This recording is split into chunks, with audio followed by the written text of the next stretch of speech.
dimmers and like reskinners Oh, on. Oh we're no. live now.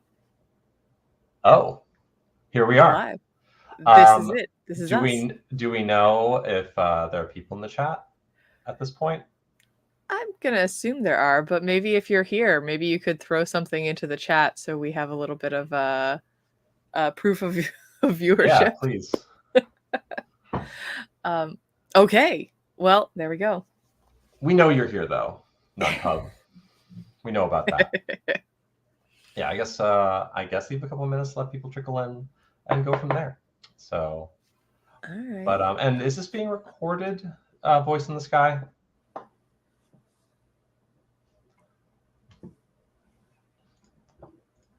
The voice in the sky can only say that they're here. We have to believe that the voice in the sky is there.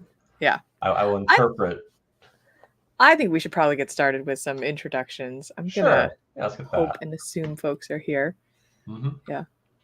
Sure. So this panel is preparing for a pitch. My name is Zintis. This is Emily. So personally and professionally, I am a web developer. I am a teacher. I'm a mentor. I do game design sometimes, trying to get better at it, trying to do it more regularly. COVID was not good for me. Everything just got pushed aside for a while. And I've played games my whole life. Current obsession is Dune Imperium, or rather Dune Imperium Uprising, because they made another one. And fun fact is that I used to be a poker dealer like 10 years ago. That was a very short chapter in my life, but still interesting to see how kind of like gaming is in a different field or a different area of society. Anyway, Emily. Hi, I'm Emily Vincent. I am professionally in the user experience and software field, but I've been doing game design for a couple years now. I'm a game designer. I'm also a publisher, or on my way to being a publisher. So I'm a fellow this year in the Gamma Horizons Fellowship. And let's see, you said a whole bunch of fun things. So the game I'm playing right now is Sagrada Artisans, because I love Sagrada and I love a longer game. It's not a campaign game. What's the word I'm looking for? Legacy. Thank you. Game. Got it. And fun fact, in my copious free time outside of game design, I am also an amateur circus performer. Okay. Yes. I recently changed my Facebook profile to take down some of my circus pictures, but I perform on Dance Lyra, and I'm working on Sear Wheel and a couple of other things, mostly that are circles and made of metal. Got it. So. Cool. Have you worked with audiences? Like, are you still learning or? Oh no, I've performed. I went through a like professional training program, like a one you do in your free time. Professional prep is what they called it. So yeah, I do performances. I've worked with a small circus troupe. Yeah, it's fun. That's awesome. It's a good time. You can be like, Mom, I'm just gonna leave. I'm gonna go join the circus. Well, all my friends actually did join the circus, right? I'm still doing it in the fun. You know, how did you just come across a friend group that's just like, yeah, let's go make a circus? When you join a circus gym, it turns out most of the people who go to it are professional circus artists. Okay. So you went to the source. I went to the gym. Okay. I took the classes, and everyone there is a professional or is learning like myself. So I would never. We could have spent all day being like, guess what I do for fun, and then just never got there. All right, cool. So starting with, we're talking about pitches. We're talking about preparing for a pitch. And unfortunately, before you pitch, you have to have a game. So we're going to talk a little bit about that. So the general advice, and this panel is not going to really go into the depth and nitty gritty of like actual game design. We're going to talk about that a little bit nebulously. There's other panels you're going to be able to pick up on. There's a lot of resources online. You can ask us. If you want to hit us up on Twitter or whatever afterwards, we'll drop our stuff. Some more specific questions, that's fine. But the gist of it is that you're designing a game, you're working on it. Generally, the advice that I've heard and that I agree with is that you want around, when your game's about 80% done, to start thinking about pitching. You could do it a little bit earlier, you could do it a little bit later, but I think 80% is that sweet spot where the game is done enough where if you send it off to a publisher, then they're like, oh, there's a lot of good stuff here. But it's not done yet, so we can still add our own special touches to complete it. And also, it's kind of efficient on your time, because often that last like 10% takes forever to figure out. So if you can just pass off that last 10% to a publisher, then that's great. Emily, what do you think about all that? Yeah, I've definitely heard the 80% number, and I like it. I'll admit I struggle to recognize 80%. I think because I have, so few games that I feel like are done, or maybe no games that I feel like are done. So what is 80%? So I think the sort of rubric I'm using is, does it consistently play well, right? We don't have any sort of crash and burn sort of moments. Have I explored, the primary pieces that I wanted to explore and made some cuts and made some decisions?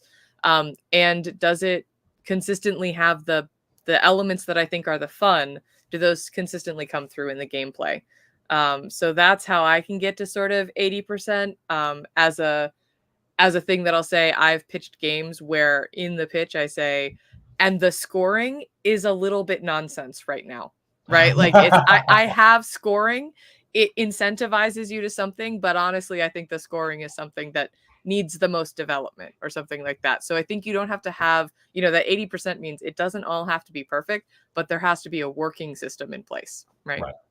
Yeah, you want to have people sitting down at your table, understanding how to play it, having fun, nothing blows up. You want to have it as much of a good experience as possible. There can be some problems, there can be some rough edges, but those can be solved later when you're finishing it up. Yeah. Oh, just as a one sentence thing, I just want to let people know is that a lot of designers kind of get hung up on like, oh, you need 100 play tests and then you're done. And I think that the actual like point in time when the game is like done is a little bit more nuanced. I think it's when you have like 5 or 10 play tests where there's only the most minor changes. Like, and you're just like, oh, we're having fun, we're having a good time. I can't figure out what to change, if anything to change. And like maybe I just change this number from 1 to 2.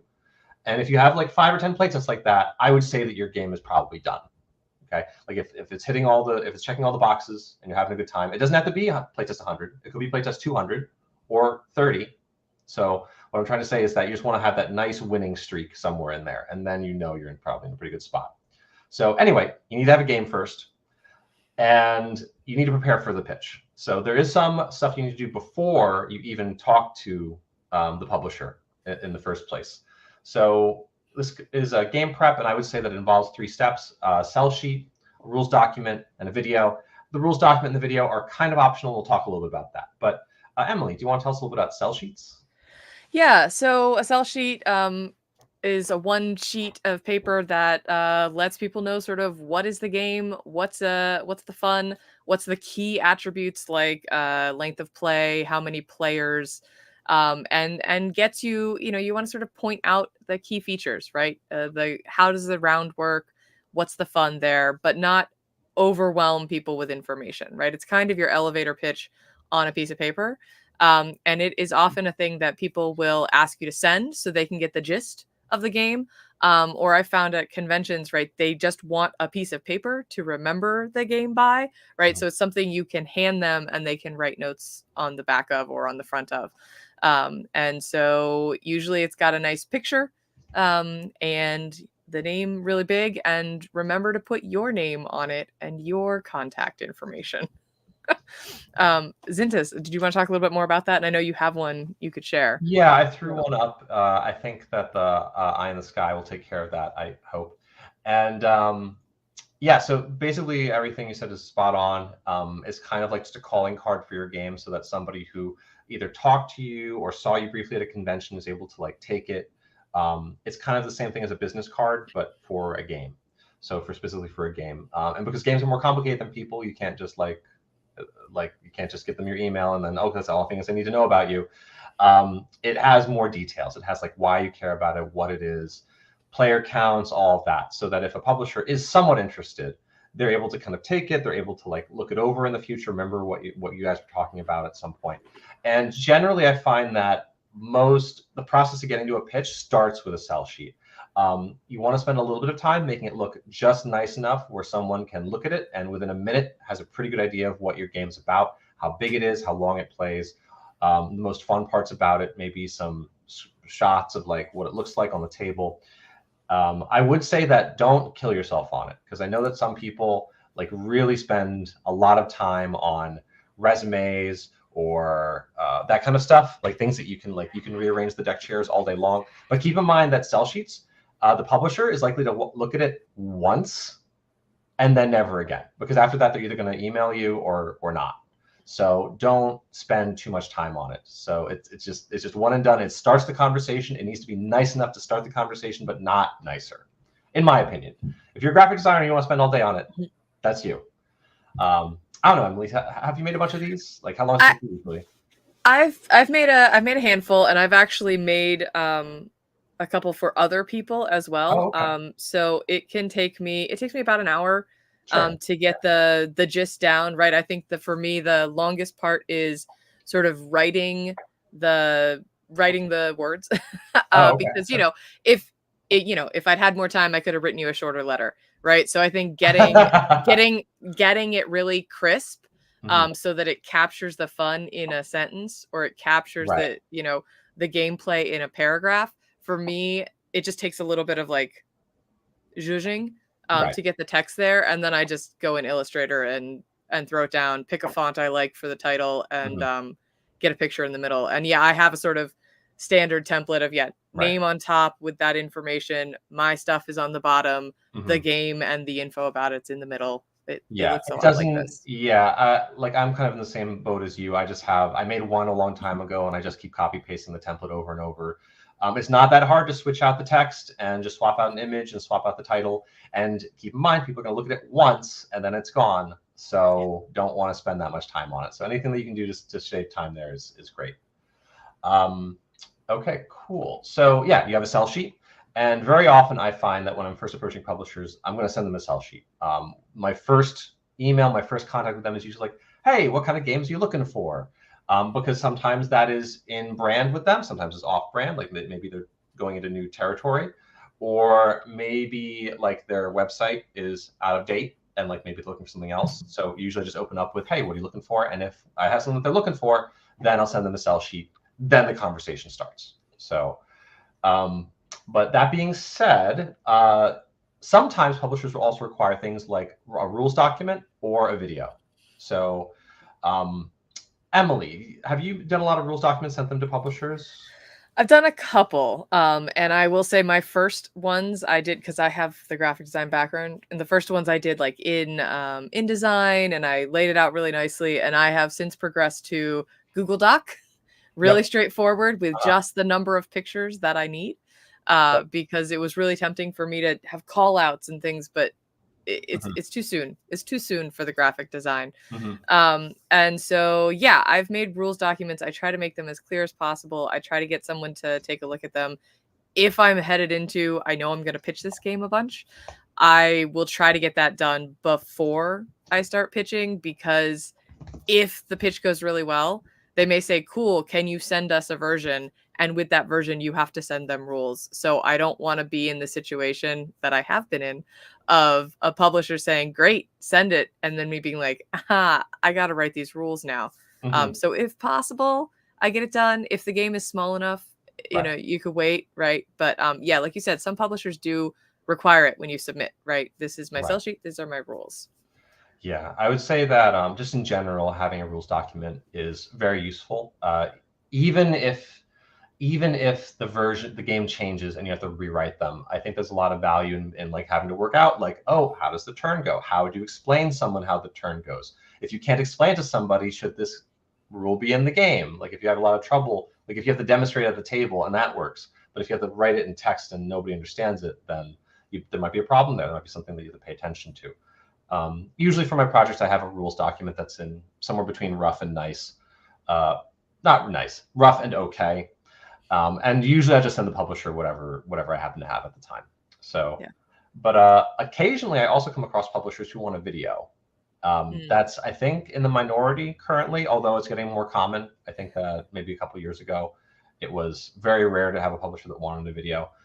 But I only have a few projects, and I do tend to submit them to game design competitions just to keep my ball rolling, just so that like I have some goals and some milestones to hit. And those always involve videos. I know that for Cardboard Edison, that you have to make a video that's 5 minutes or less. I know that for Ion Awards, I think it's like 8 minutes or less, something like that. And for me, I usually just double dip and send that video out to publishers if they want it. So I already have the video. It's good enough. It's close enough to the current version that it just goes out.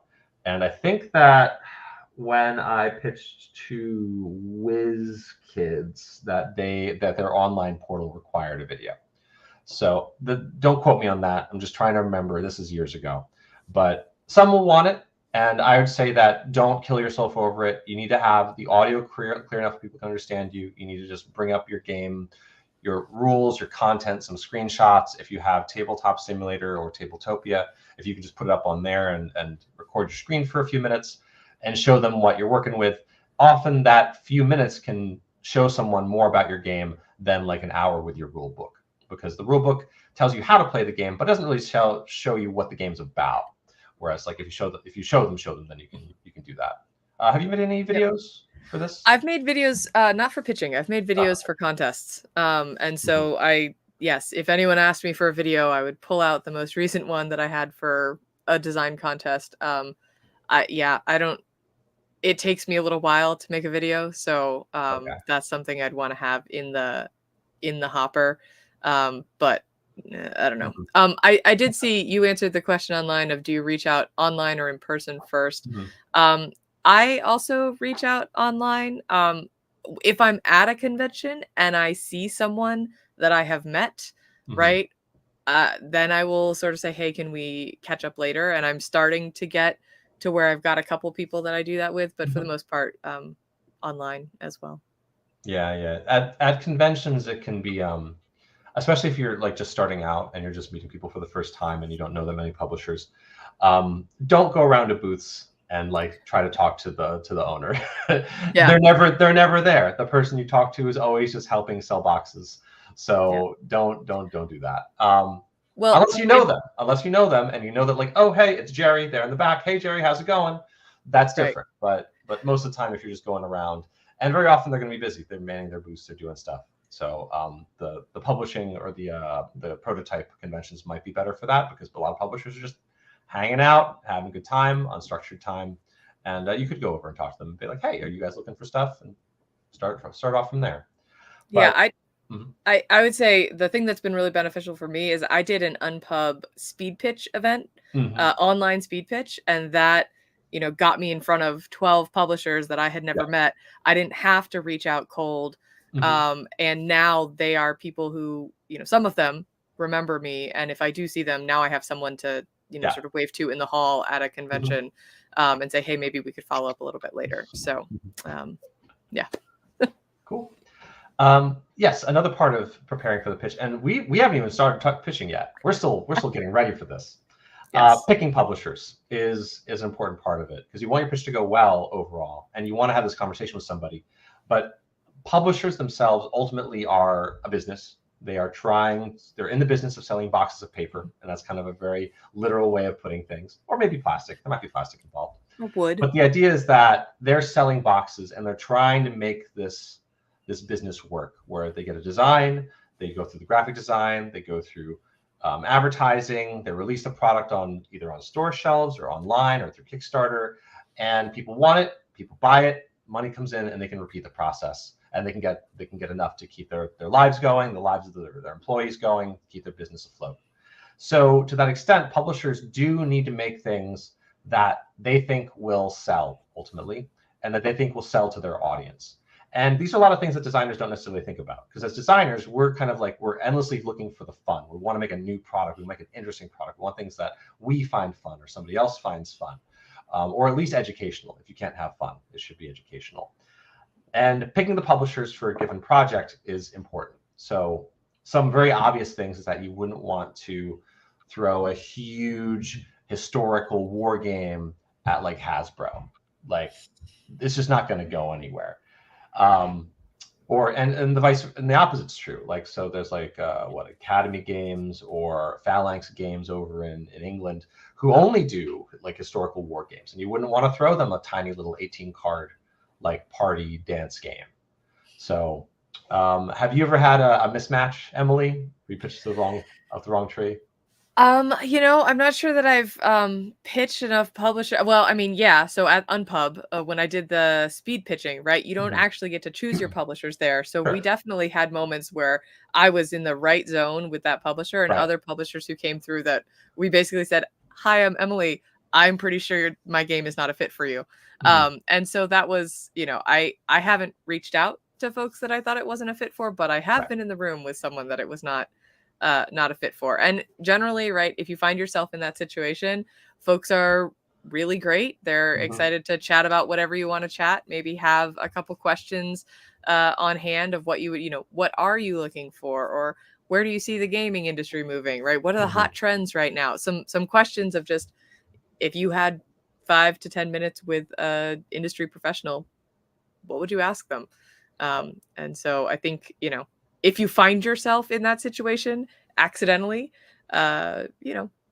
being able to figure out how to pivot the conversation. Right. But yeah, just for the most part, make sure that what you have is in line with what they want to make. That's just kind of the cycle there.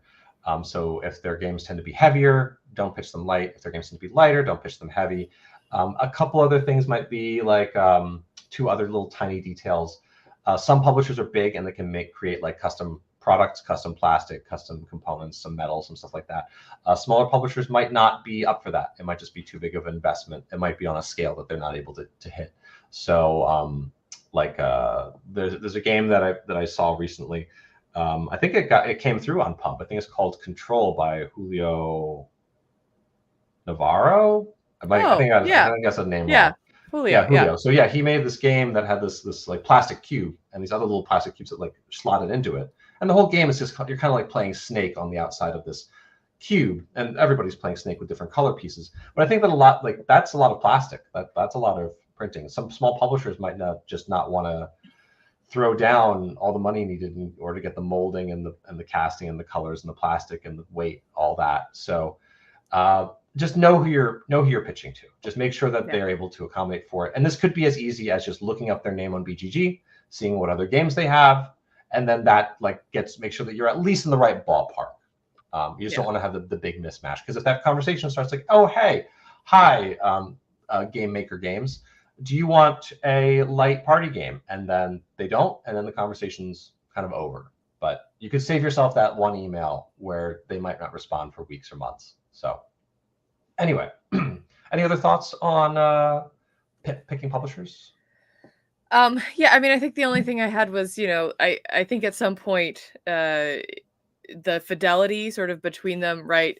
Knowing the distinct differences between Hasbro and the op is maybe, if you think you're in that zone, pitch to them both, right? I think you just need to get in the right neighborhood. It's hard sometimes to know exactly how this company is feeling about, nature themed games right now. But you're like, they have some stuff that uses the same mechanics around the same weight. Let me give it a shot. Right. Yeah, for sure. And yeah, if a lot of publishers do have a wants list on their web pages, so you can go look at it. You can go see what they want. I know that I think if I remember correctly, AEG kind of did a pivot from a certain types of games. They want new game systems now. They want things that kind of break the mold. A new kind of genre is what they're looking for. And for example, Stonemaier has a very specific list of traits that their games need to have, like it supports 1 to 6 players or 1 to 5 players. It needs to have it has to have no rounds. It needs to have this. It needs to have that. So they have a very some publishers have very structured lists of what they want. So you can just go read it and then make sure that your game hits those things. Yeah. So yeah, you picked a publisher, you have a game. I would say that reaching out is probably the next step. And we've touched a little bit about that so far. Generally, I'd recommend checking their website. Just see if they have a submissions portal already, or have an info or contact or customer service or something, and just start off with a message to them or an email. And usually my first email is literally, hi, my name is Zintis. I'm a game designer from New Jersey. I have a project that you might be interested in. Are you open to submissions? And what are you looking for? And that's almost literally what I send on that first email, because once they send back that, yes, we're looking for ABC, I can send them a sell sheet, as long as it fits that thing. I don't know. What's your first contact like? I mean, very similar, right? I try to keep it super short, super sweet. I will probably just attach the sell sheet just so that they can. Oh, sure. Yeah, so they can make a call, yes or no. But yeah, hi, thank you so much for your time. Let me know, right? And that's it. Yeah, and if you send out 50 of those, someone's going to respond. So Yeah. And it doesn't have to be 50, but like some publishers have the time. Some publishers have customer service people. Some publishers are just a one-man show, and they just don't have time to get to all 200 emails they're getting every day. Mhm. So, if I can plug the Cardboard Oops. Edison compendium? What's it called? Yep. Yeah, that can generally have good information about like who's looking for pitches, how do you reach them, things like that. So. Yeah, so just so that everyone in chat knows what it is, the Cardboard Edison. So Cardboard Edison is a duo of game designers, husband and wife, Chris and Suzanne Zinsley. Good job, NunPub. And they run a Twitter account. They have an online presence. They run a game design awards every year for unpublished games. And they have something called Compendium, where they invited a bunch of publishers to add some data to like this little database, and you can go search it. So you can kind of see which publishers want stuff, what don't want stuff, kind of what games that they want, what games that they've made. And you can kind of search through that pretty easily. Do keep in mind that it's not comprehensive. There are more publishers than there are in the compendium. This is just whoever they could get to fill out their form, basically. So there are other publishers out there. Anyways, oh, one more thing about reaching out is that I've found that when I go to conventions, very often I'll spend a couple hours and I'll go through the roster of publishers who I expect to be there. And then I will, this is the hardest part of conventions for me, is I go through that list and I make a spreadsheet and I copy all the names there, and then I go to all their websites, and then I see what all the games they make, and then I see if my games are good for any of them, and then I copy down all their emails, and then I send out a whole bunch of emails. And I've done that a couple times, like 2 or 3 times. And usually when I do that, I share it with all my game designer friends so they don't have to do all that work. But I have found that it did get me a bunch of pitches at these conventions.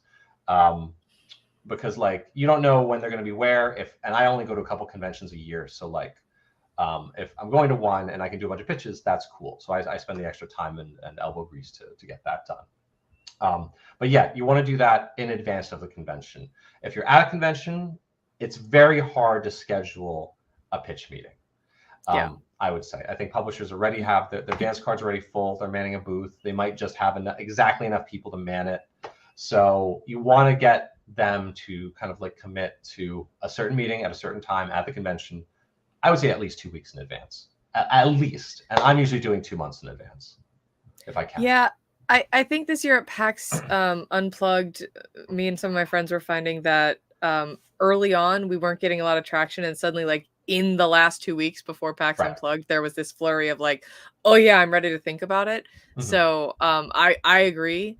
Try and set up 2 months ahead of time, but be prepared to potentially pivot the week before if someone's available. It could happen anywhere in that 2 month period. I think that just like the 2 month period is like, you're gonna get the time you want, basically. Yeah. You're far enough in advance to get all that. So cool. So you set a meeting, you're showing up.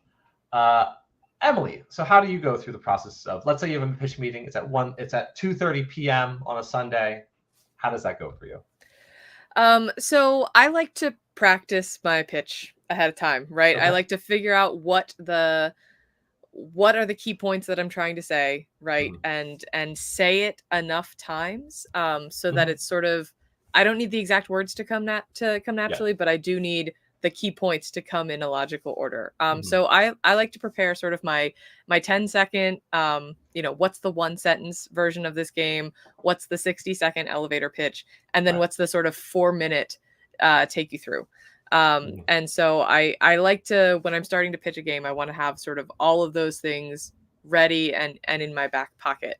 How I prepare for the pitch itself and what I'm going to do with that time depends on what kind of time I have set up, right? So if it is an Unpub speed pitch event, I'm going to have 4 minutes, 3 minutes to show my game, right? So I need the script of how I'm going to move through that game. I need, if it's on, whatever online platform, I will often have sort of multiple setups of the game of this is what it looks like at the beginning. So I can teach you the key components, and here, let me rotate the table and take you to a fun mid-game moment that really shows, the coolness of this game. So really heavily scripting if it's that short. If it's a 15 minutes at a convention, I may be prepared with sort of multiple games to talk about to be able to like pivot and weave the way through. And then I have had a couple where the first meeting was sort of a playtest, right? Mhm. And so how do you have the game set up? How do you plan for an hour of time with someone where you're going to be playing this game? But for me, yeah, it all starts with make my bullet points, make my script, and just practice it a whole bunch of times. I don't Right. know. What about you? How do you start out? I would say that most of the pitches that I've had, I haven't done very many. Like, I don't think I've done any speed, or maybe one speed pitching event a long time ago. I was horribly unprepared. I didn't know what I was doing. And I also tend to not do elevator pitches because I'm afraid of elevators. But so yeah, most of the time when I've had pitch meetings, it's been like a short pitch meeting, either 5 to 15 minutes, or occasionally a play test. And I think I may have just had this kind of not unique experience, but relatively rare experience where a lot of my pitches ended up in play tests. Like we'll sit down, we'll have the game out, we'll try to play it, and even if it's just two players and we're kind of going through the motions, just so they have an idea of like what's going on, and also with like online through the various tabletops. But yeah, so you could have all these kinds of pitches. It helps to be prepared for anything. I have a what is that?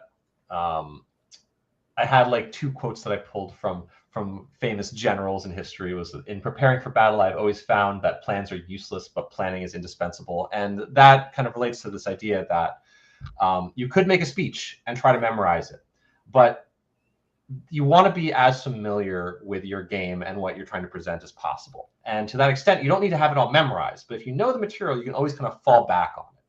And that's kind of my general advice for public speaking, is that if you know what you want to say, and you know it well, then you don't need to have anything memorized. You know all the stuff. You just need to stand up there and start talking, and you'll go from topic to topic, and you'll end it once they understand, and then you'll just keep going. So I would just say, just be familiar with your game and have gone through the process a bit. I know that for the videos, for like pitch videos, a couple times I will like, and here's a funny thing about public speaking. When I first started doing public speaking and started working as a teacher and so forth, sometimes I would go through a spiel and record it. So I would go through like a 2-minute spiel and just record what I said.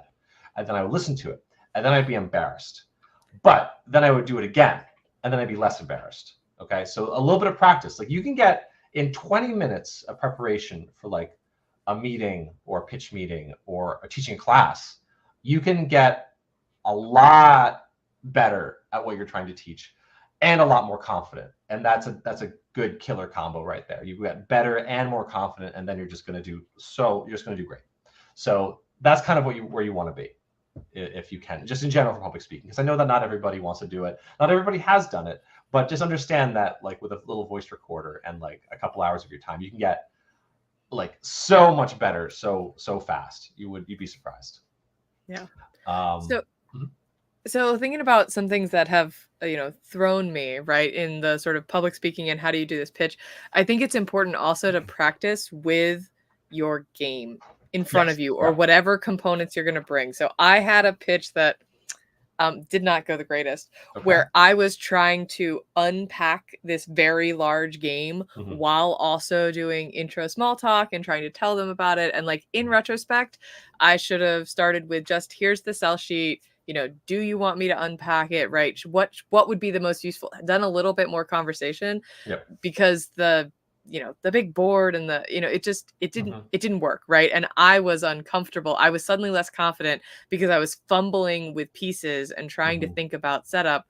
So if it's important to have the game out, try and set up a meeting where you can get there ahead of time and set it up, or do it online. So you can just show them the online version.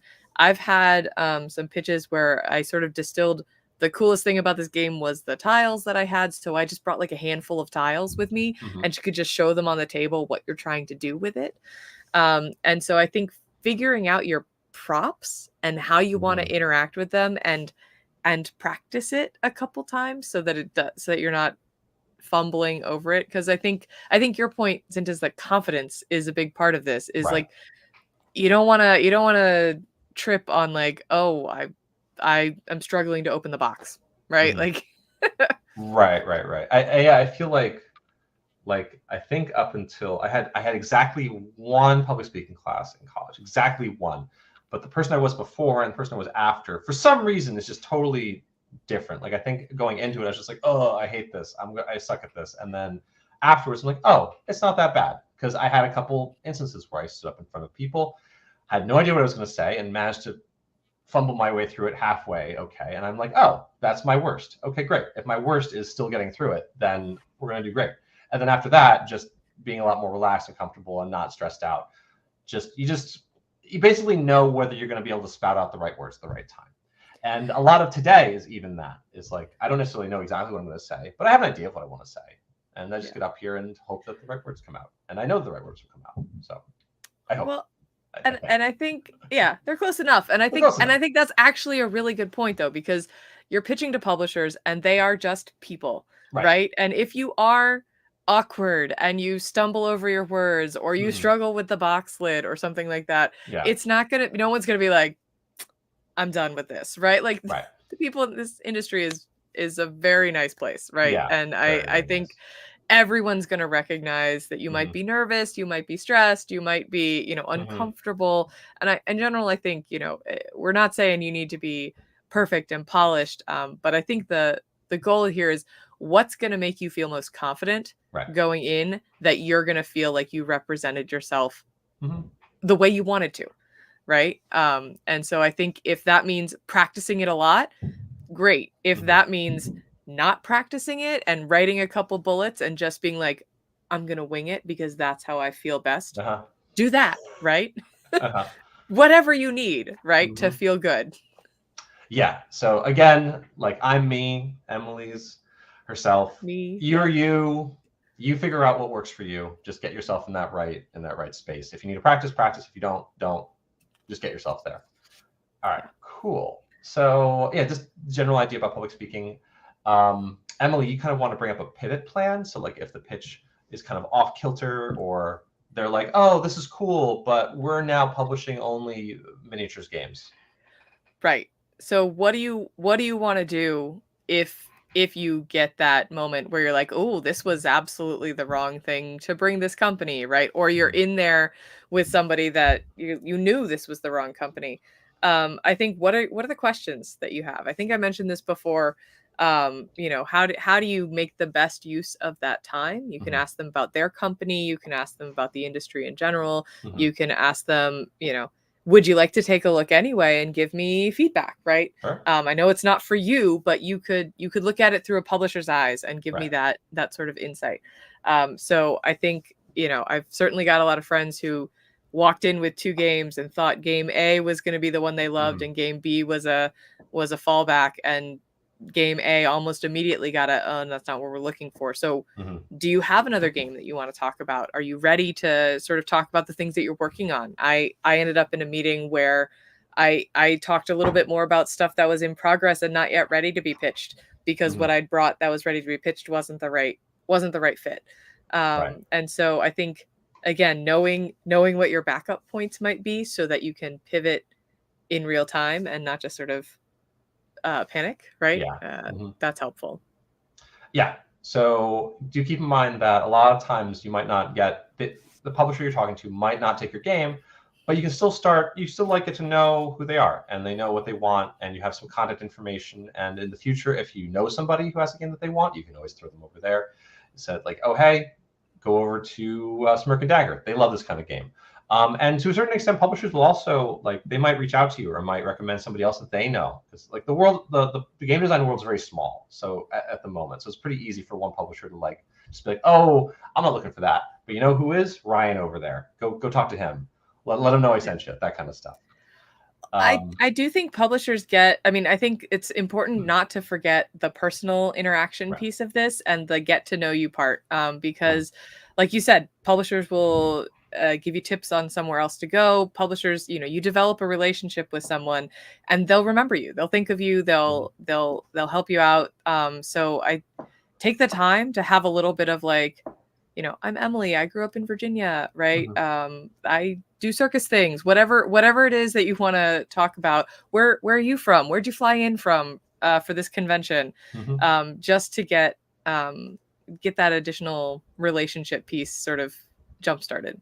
Yeah, it adds up. It's also nice to be able to walk around conventions and be like, yo, what's up? Hey, how you doing? And that's all great. So if you want to do that, that's fun for me anyway. So yeah, if the pitch goes really well, a lot of times, or basically every time, you're going to need to send them a prototype of some sort. Now, that could be a physical prototype. So if you have a spare copy of the game on you, you might just hand them the box with rules in it. You need the rules at this point. Or maybe they'll take it online, like through one of the tabletop programs. I've used Tabletop Simulator mostly. I think it's kind of confusing, but once you know how it does things, like how you get cards in, how you get tiles in, it's not that bad. You can probably, like, I have a very large game and it probably takes me about a half hour to update that, maybe 20 minutes, half hour to get all the new content in. I don't know. What's your experience with that kind of stuff?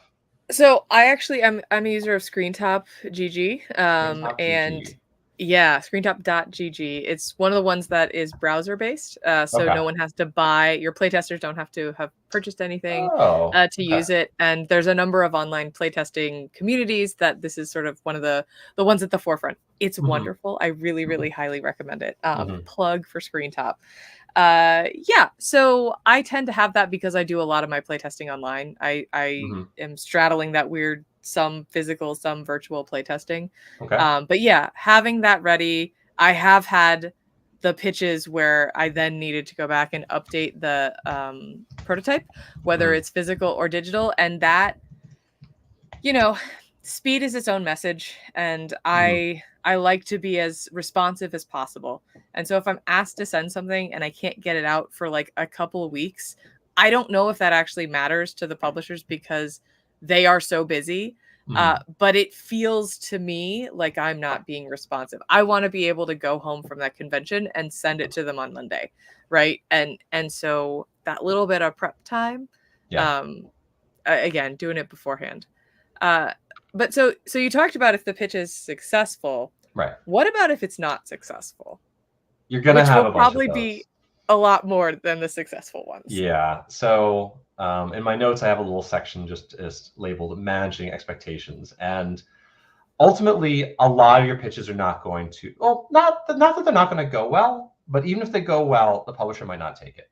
And the reason for that is that publishers are, again, they're companies, they sell boxes of paper. If they don't think they can sell your game as a box of paper more than some other box of paper, then ultimately can't go with your project. I know a lot of publishers, they love games as much as you do. They want to see your game in the world, but they have to make this decision about whether they can sell it, whether it's going to be the best use of their time to produce this game in this box to this audience this year or next year.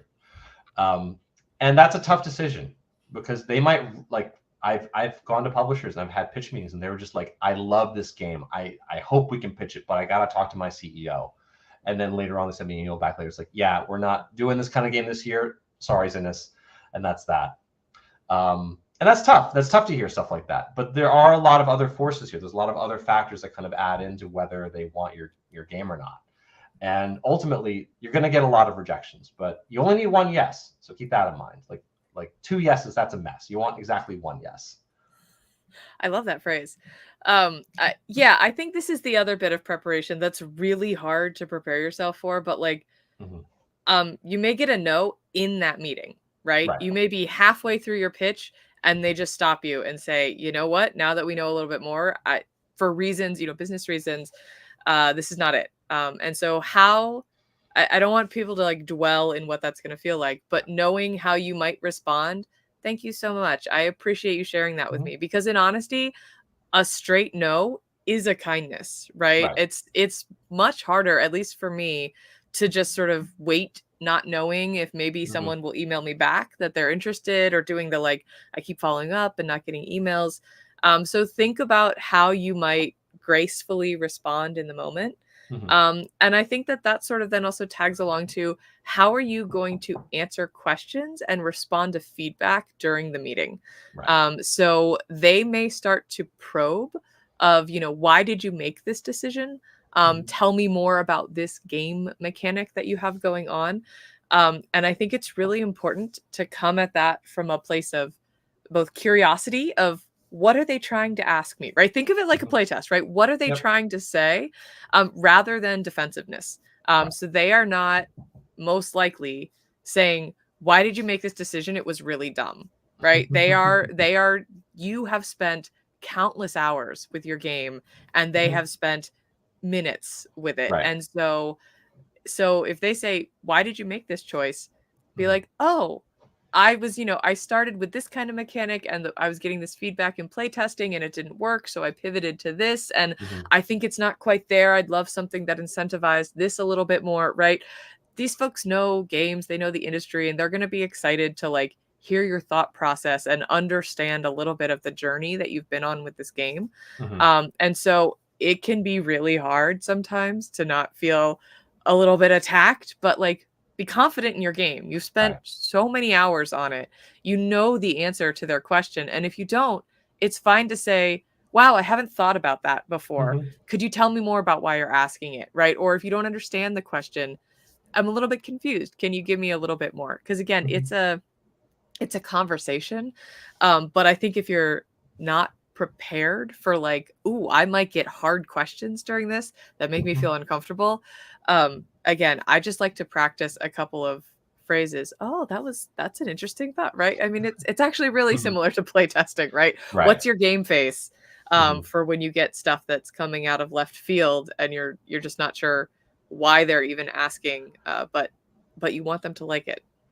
Yeah, I mean, in playtesting, I usually just write everything down and I don't necessarily process it or get too deep into discussions. If I don't understand it, I'll talk about it, but I'll just write everything down and then I'll just go over it later. Because at that point, I'm like a little bit further removed from it. Like if it went well or poorly, if the criticism was harsh or very positive, I still look over it and consider it, like whether the game is heading in the right direction based on that feedback. But yeah, also keep in mind that this is not going to be your only pitch. So don't stress out too much about it. Like you're going to have dozens, if not hundreds of pitches over the course of your game design career, whether that be as a hobbyist or as a professional. And this is just one opportunity. So you don't have to worry about it in the grand scheme of things. But as your first pitch, it might seem like, oh my God, the world's falling down. Just I talked to the guy and I fumbled over all my words and I dropped the prototype and it lit on fire and just everything went poorly. But there's going to be another pitch. There's going to be another pitch. Yeah. It's going to go fine. Someone else is going to like your game more. That's just don't worry too much about the no's. Just worry about getting that one yes. Yeah, so I have a game that is signed. It's coming to Kickstarter this fall or maybe this spring. And I did 17 pitches of that specific game. And the first one that I did was an online playtest pitch. So I had a full hour and it was a near disaster. And it was a company that I was super excited about. I was like, this would be amazing. I was connected to the wrong Wi-Fi in my house. So like we have one for like the devices that's really bad. So I couldn't be on video and my audio was choppy. I had some stuff in my prototype that I hadn't fully play tested. It was a more recent addition and it was just in there. And I was like, oh yeah, we'll play with that. Right. I just felt like everything that could have gone wrong did. And I learned so much from that sort of epic collapse. And then I did it 16 more times. Yeah. Right. And it got better. Give yourself that grace, check your Wi-Fi, all of these things. But yeah, sometimes they're just learning opportunities. Yep. Yeah. Ultimately, the worst that can happen is that you learn a little bit and you try again later. So yeah. I would say that you had your pitch, you sat down with them, they have a prototype. And just continue with the managing expectations is that in my experience, publishers are companies and companies move very slowly until they don't, which is a weird way to be. But ultimately, because companies are these collections of people, and they all have priorities and different jobs and different tasks they have to do. The point at which someone says, hey, Jake, you need to go contact Emily about this game that she sent us. That might be today. That might be a week from now, a month from now. It might be 6 months from now. It might be a year from now. Like, it's hard to say when that publisher is going to be able to commit those resources in order to follow up with you. So I would recommend reaching back out Like if you had the whole back and forth, you sent them sell sheet, whatever. A week is probably fine, I think, to follow up with them and be like, hey, what's going on? Game company, where's my stuff at? And if they have your prototype, to probably follow up I don't know, maybe every month or so, because that's a little bit harder for them to commit to sitting down and evaluating it with the other decision-making people in the company. But yeah, so that part, mileage may vary. So as far as like when they actually make a decision about your game, I don't know, what's it been like for you, Emily? Yeah, and I think that's the interesting thing is that the speed varies depending on the company. So some of the big companies have rigorous processes that they go through, right? And I don't mean to say that other companies aren't rigorous, but there's more process, right, in big companies, and there's more hoops, right? So like if you send a game into like Hasbro or somewhere, there are things you sign about IP disclosure and stuff like that. And if you send a game to a smaller company, you shoot them an email, right? And so that I think has been the challenging piece for me is if you're trying to pitch a game, how do you pitch to multiple companies at different scales? And do you do the like in parallel or in serial sort of thing? And so that sort of, I don't have a good answer for that, but I do think, the big companies, it may be 6 months before you hear much of anything, right? And I have friends who have said, I submitted this game last year and suddenly I got hey, we'd love to see the prototype. Right. And that's just the speed that those companies move at, right? Whereas I think if you're pitching to a small company, you may get a yes, no real quick, or you may get lost in like the deluge of emails and things that they have going on. So if you decide to go the parallel route, you could find yourself in this situation of I've talked to a bunch of small companies, I've maybe got one that's interested, I really think it would be a great fit for this big mass market company, but they've only had it for a month or two now.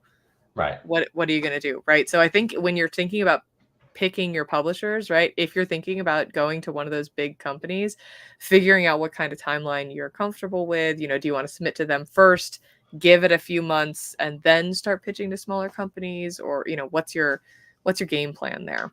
Yeah, I feel like if you can, you should pitch to your, like, what I've heard is that you want to pitch to your like dream publishers the first year. I think that's, who was it? Some other designer I remember being like, oh yeah, first year, all the dream team. And then second year it's like, okay, all the mid-sized companies that I want to publish it with them, but not like your Hasbros, not your Asmodees. And then if your game didn't get any traction with them, then you move one step down, you go for the little companies. Which isn't to say that your game's not going to be successful or maybe a breakout hit with them, but part of the process is that these companies have marketing, they have distribution, they have all that stuff already set up. So like you're kind of signing up for their particular mode of doing all those things. And that's fine. That is what it is. Maybe your game's going to be the one that launches the little company into the medium company, or launches the medium company into the big company, and you just got to roll the dice and hope for the best with it. Because your game is fun and people want to play it, so you got to get it to them, right? Yes. You owe it to them. I have one little blurb in here that, like, at some point you're going to get a contract. We're not going to really talk about contracts. I'm not an expert to talk about contracts. I don't know if you were also a lawyer, but no. So yeah, no, my recommendation not a lawyer. is read it, and if you get it, great, hooray! Get a cake, have a party. Read it. Have at least one other person read it. If you have a lawyer or a game designer friend or a publisher friend, that's where you want to be. Have them read it and let them know what they think. I would say that overall contracts are usually pretty cut and dry, and just like, I make this, you make that, we can sell your stuff. It's just the boring stuff, just to make sure that your relationship with them goes smoothly. Although I do think that there are some publishers might have less favorable contracts for the designer than others. So do keep that in mind. And that's why I'd recommend that you reach out to the people in the industry and talk to them about it to get their thoughts. I would recommend, so Cardboard Edison also has resources on contracts and sort of I won't even say what's standard, but what's common, what's happening right now. And so when I was looking at this contract for the game that's coming out, I went and looked at, what are other people getting? And there's conversations around, advances versus signing bonuses, right? Are you, MSRP versus other ways of calculating where the money comes from. So it's worth going and looking at those resources and sort of getting a feel for what you're good with, right? And what you're not, because we don't all have the same value system, right? I would recommend personally, I want to make sure my name is on the box, right? And that's not in every company's contract. So, figure out what you care the most about. And I think that we did it. I think we went through the whole thing. Great. We're right there. Yeah. Cool. We have 4 minutes. 4 whole minutes. Fantastic. 4 full minutes. But yeah, I'm feeling pretty good about what we talked about today. Again, if there's any questions in the chat, I haven't been looking at it very, very closely. And this will be recorded afterwards for anybody who wants to take a look at that. Natty6Games asks, best way to connect with publishers. Personally, I do what I said before, which is you can go to Cardboard Edison Compendium and just look them up, and then go to their website and then reach out to them through whatever they say their submissions route or customer service route is. Or if you're going to convention, you can look up a list of all the publishers who are showing up and then do a bunch of research and figure out who wants your game. Then you email them, then starts that process to get those meetings at those conventions. For me, it's basically all emails first. Emily? I'm gonna go a different route, and because I'm here for the long game relationship building. So Unpub Speed Pitch, great way to just meet 12 people right off the bat, which is wonderful. I've made some really good publisher connections through submitting to Cardboard Edison and the Ion game design contests. So there are publishers there, and then I met a ton of publishers at Unpub. Unpub Prime in person. They're just sort of wandering around incognito. They're just people too. And they're just people. And I think, Unpub playtesting events at other conventions. I don't know. I mostly go to Protospiel online versus like in-person Protospiels, because there are no New England Protospiels. And so that can also be a good way. And then there are starting to be publishers in Discord servers like Break My Game. And so that can be another way that you might connect. So basically what I'm saying is like diversify. And my approach is to try and meet them in settings that maybe aren't all like, we are here for a formal meeting, because I think the cold email is really hard for me. I just, to Zintas's point, like you send 50, you maybe get a couple of replies. So I do that, but also like, I've just been trying to like network. Yeah. Like ultimately, for game design, for me, it's not like, I'm not trying to do it full time. I have a bunch of projects that I think are interesting and fun, and I want them to be out in the world, but like, I'm not trying to go professional. I'm not trying to go full time. So like, for me, like going to all the conventions, meeting all the people, it drags me away from other things that I'm trying to do in my life. So it's just hard to schedule your time. I would do everything if I could, but I can't. So I have to pick and choose. So for me, it's cold emails is what I can do in my pajamas before I go to bed. So yeah, I love that. And I am trying to stand up my publishing company, right? So I'm clearly coming at this in a slightly different direction. Yeah, exactly. So 1 minute. Okay, great. Yeah. Again, I was in dismay. I make games sometimes. Emily Vincent, trying to becoming a publisher. Yeah. And Zintas, where can they find you online? I am. I used to have a website until I took it down last year, but they can find me on Twitter or X, or I don't know what's going on over there, but I don't have any other social media accounts. So I'm gonna just post it in here and hope that it's still a business, like still exists in a year from now. That's me. Feel free to reach out to me. I certainly don't mind getting a couple messages if you have any questions or need any help or a pep talk. I'm there. So, it's failed to post. Okay, I'm gonna send it to Ben, and Ben can figure that out. All right. Well, and I'll just say I'm Emily Keeps Kitties on Blue Sky and Discord. Technically, I'm somewhere on X, but I haven't checked it in a while. Or you can check out my website, pinkhawkgames.com, or email me at pinkhawkgames@gmail.com. Cool. Yeah. All right. Thank you, Nunpub. Thank you, Eye in the Sky, Big Brother. All right, cool. If you have any questions, fire away. Otherwise, we're probably gonna close up shop at this Yeah, I point. think Ben has to take